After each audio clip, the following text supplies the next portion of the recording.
Big boss ತಂಡಕ್ಕೆ ಅಶ್ವಿನಿ ಗೌಡ ಅವರನ್ನ ಕಂಡ್ರೆ ಯಾಕೆ ಇಷ್ಟೊಂದು ಭಯ? ಹೊರಗಡೆ ಹೋಗ್ಬಿಟ್ಟು ಬಿಗ್ ಬಾಸ್ ನ ನಿಲ್ಲಿಸ್ಬಿಡ್ತಾರೆ DCM ಗೆ ಕಾಲ್ ಮಾಡಿ ಅಂತ ಹೇಳಿ ಭಯನಾ, ಅಥವಾ ಸುದೀಪ್ ಅವರ ಕರಿಯರ್ ಗೆ ಕಂಟಕ ಮಾಡ್ತಾರೆ ಅಂತ ಹೇಳಿ ಭಯನಾ? ರಕ್ಷಿತಾ ಮತ್ತೆ ಗಿಲ್ಲಿಯ ಬಗ್ಗೆ ಮಾತಾಡುವಾಗ ಸುದೀಪ್ ಅವರು ತೋರಿಸುವಂತಹ ಒಂದು ಬೇಸ್ ಟೋನ್ ಯಾಕೆ ಅಶ್ವಿನಿ ಬಗ್ಗೆ ಮಾತಾಡುವಾಗ ಬರೋದಿಲ್ಲ? ಯಾಕೆ ಇಷ್ಟೊಂದು ಪಾರ್ಶಿಯಾಲಿಟಿ?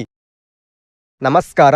ಬಿಗ್ ಬಾಸ್ನ ನಿನ್ನೆಯ ಶನಿವಾರದ ಪಂಚಾಯಿತಿ ಎಷ್ಟು ಜನಕ್ಕೆ ಇಷ್ಟ ಆಯಿತು, ಎಷ್ಟು ಜನಕ್ಕೆ ಇಷ್ಟ ಆಗಲಿಲ್ಲ, ಅದರ ಬಗ್ಗೆ ಮಾತಾಡ್ತಾ ಹೋಗೋಣ. ಹಾಗೆ ಇವತ್ತಿನ ಸಂಚಿಕೆಯಲ್ಲಿ ಯಾವ ಸ್ಪರ್ಧಿ ಬಿಗ್ ಬಾಸ್ನಿಂದ ಎಲಿಮಿನೇಟ್ ಆಗ್ತಾರೆ ಅದರ ಬಗ್ಗೆನೂ ಕೂಡ ಮಾತಾಡ್ತಾ ಹೋಗೋಣ.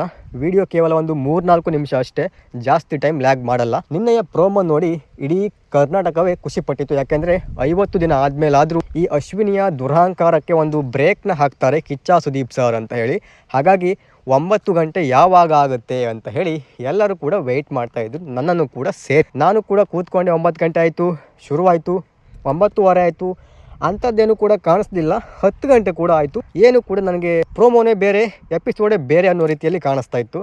ನನಗೆ ನಿದ್ದೆ ಕೂಡ ಬರಲಿಕ್ಕೆ ಶುರುವಾಯಿತು. ಕೊನೆಯ ಒಂದು 20 ನಿಮಿಷದಲ್ಲಿ ಸುದೀಪ್ ಅವರು ಸ್ವಲ್ಪ ಮಟ್ಟಿಗೆ ಮಾತಾಡ್ತಾರೆ. ವುಮೆನ್ ಕಾರ್ಡ್ನ ಪ್ಲೇ ಮಾಡಬೇಡಿ, ಇಲ್ಲಿ ಎಷ್ಟು ಜನ ಹುಡುಗಿಯರು ನಿಮ್ಮ ಒಂದು ಮಾನ ಮರ್ಯಾದೆಯನ್ನು ಅಶ್ವಿನಿ ಅವರ ಕೈಗೆ ಕೊಟ್ಟು ಕೂತ್ಕೊಂಡಿದ್ದೀರಾ ಅಂತ ಹೇಳಿ ಇದ್ರ ಬಗ್ಗೆ ಪ್ರಶ್ನೆ ಮಾಡ್ತಾರೆ. ಹಾಗೆ ಒಂದು ಆಡಿಯೋ ಕ್ಲಿಪ್ಪನ್ನು ಕೂಡ ಪ್ಲೇ ಮಾಡ್ತಾರೆ ಅಶ್ವಿನಿ ಅವರಿಗೆ ಸಂಬಂಧಪಟ್ಟ ಹಾಗೆ. ಆ ಒಂದು ಆಡಿಯೋ ಕ್ಲಿಪ್ನಲ್ಲಿ ರಕ್ಷಿತಾ ಬಗ್ಗೆ ಅಶ್ವಿನಿ ಬೈದಿರುವಂಥದ್ದು, ನೀನು ಎಲ್ಲಿಂದ ಬಂದಿದ್ದೀಯ ಅಂತ ಗೊತ್ತು ಅಂತ ಹೇಳಿದ್ದು, ಎಸ್ ಕ್ಯಾಟಗರಿ ಅಂತ ಹೇಳಿದ್ದು, ಅಮಾವಾಸ್ಯೆ ಅಂತ ಹೇಳಿದ್ದು, ಹಾಗೆ ಕಾರ್ಟೂನ್ ಅಂತ ಹೇಳಿ ಕರೆದಿದ್ದು, ಹಾಗೆ ಕೆಟ್ಟ ಭಾಷೆಯಲ್ಲಿ ಜಗಳ ಮಾಡಿದ್ದು, ಇವೆಲ್ಲವನ್ನು ಕೂಡ ಪ್ಲೇ ಮಾಡ್ತಾರೆ. ಅಶ್ವಿನಿ ಅವರು ಹೇಳಿದ್ದು ಕೇವಲ, ಅಣ್ಣ ನಾನು ತಪ್ಪು ಮಾಡಿದ್ದೀನಿ ನಿಜ, ಅದಕ್ಕೆ ಸಾರಿ ಕೂಡ ಕೇಳ್ತೀನಿ, ಆದರೆ ನಾನು ನನ್ನ ತನವನ್ನು ಬಿಟ್ಟು ಬದುಕೋದಿಲ್ಲ ಅಣ್ಣ, ನನಗೆ ನಾನು ಮಾಡಿದ್ದು ಸರಿ ಅಂತ ಅನ್ನಿಸ್ತಾ ಇದೆ ಆ ಕ್ಷಣಕ್ಕೆ ಅಂತ ಹೇಳಿ ಆಯಮ್ಮ ಅದೇ ಟ್ರೇಪ್ ರೆಕಾರ್ಡ್ನ ಮತ್ತೆ ಪ್ಲೇ ಮಾಡ್ತಾಳೆ. ಈ ಕಡೆ ಸುದೀಪ್ ಅವರು ಕೂಡ ಅದೇ ಹಾಡು ಅದೇ ರಾಗ ಅನ್ನುವ ರೀತಿಯಲ್ಲಿ ಇಂಡೈರೆಕ್ಟ್ ಆಗಿಯೇ ಹೇಳಲಿಕ್ಕೆ ಪ್ರಯತ್ನ ಪಡ್ತಾ ಇದ್ರು, ಬಿಟ್ಟು ನೇರವಾಗಿ ಗದರಿಸಿ ವಾರ್ನಿಂಗ್ ಮಾಡುವಂಥ ಪ್ರಯತ್ನವನ್ನು ಸುದೀಪ್ ಅವರು ಕೂಡ ಮಾಡಲಿಲ್ಲ, ಬಿಗ್ ಬಾಸ್ ತಂಡವೂ ಮಾಡಲಿಲ್ಲ, ಯಾರು ಕೂಡ ಮಾಡಲಿಲ್ಲ. ಇದು ಎಲ್ಲೋ ವೀಕ್ಷಕರಿಗೆ ಮತ್ತೆ ಪುನಃ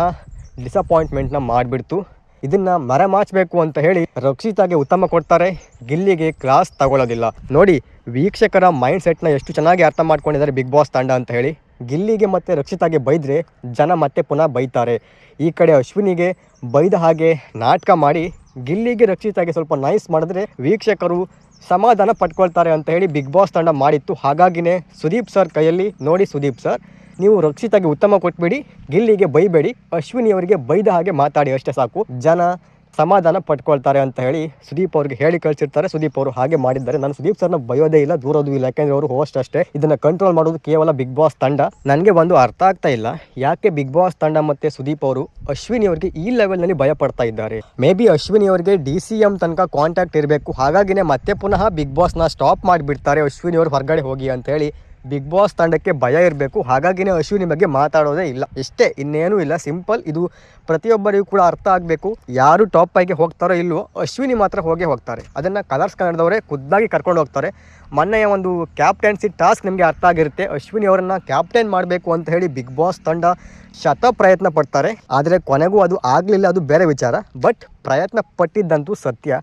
ಆಡಿದ್ದು ಕ್ಯಾಪ್ಟನ್ ತಂಡದಲ್ಲಿರುವಂಥ ಸ್ಪರ್ಧಿಗಳು, ಕ್ಯಾಪ್ಟನ್ಸಿಗೆ ನೇರವಾಗಿ ಆಯ್ಕೆಯಾಗಿದ್ದು ಅಶ್ವಿನಿ ಗೌಡ ಅಂತ. ಇದು ಯಾವ ರೀತಿಯ ಟಾಸ್ಕ್ ಅಂತ ನನಗೆ ದೇವರಾಣೆಗೂ ಗೊತ್ತಾಗಲಿಲ್ಲ. ಒಟ್ಟಿನಲ್ಲಿ ಸೀಸನ್ 12 ಸೀಸನ್ 6ಕ್ಕೆ ಕಾಂಪಿಟೇಷನ್ ಕೊಡ್ತಾ ಇದೆ ಅಂತಾನೆ ಹೇಳ್ಬೋದು. ಎರಡು ಕೂಡ ಒಂದೇ ಅನ್ನೋ ರೀತಿಯಲ್ಲಿ ಈ ಹೊರಗಡೆ ಸಿಕ್ಕಾಪಟ್ಟೆ ಚರ್ಚೆ ಆಗ್ತಾ ಇದ್ದಾವೆ.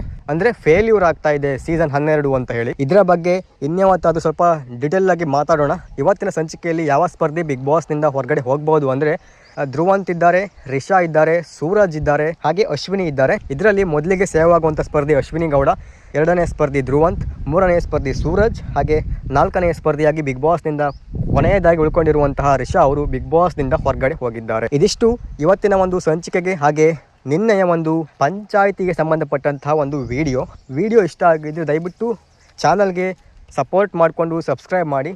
ಹಾಗೆ ನನ್ನ ಅಪ್ಕಮಿಂಗ್ ವಿಡಿಯೋಗೋಸ್ಕರ ವೆಯ್ಟ್ ಮಾಡ್ತಾ ಇರಿ. Thank you. Have a good day. Bye.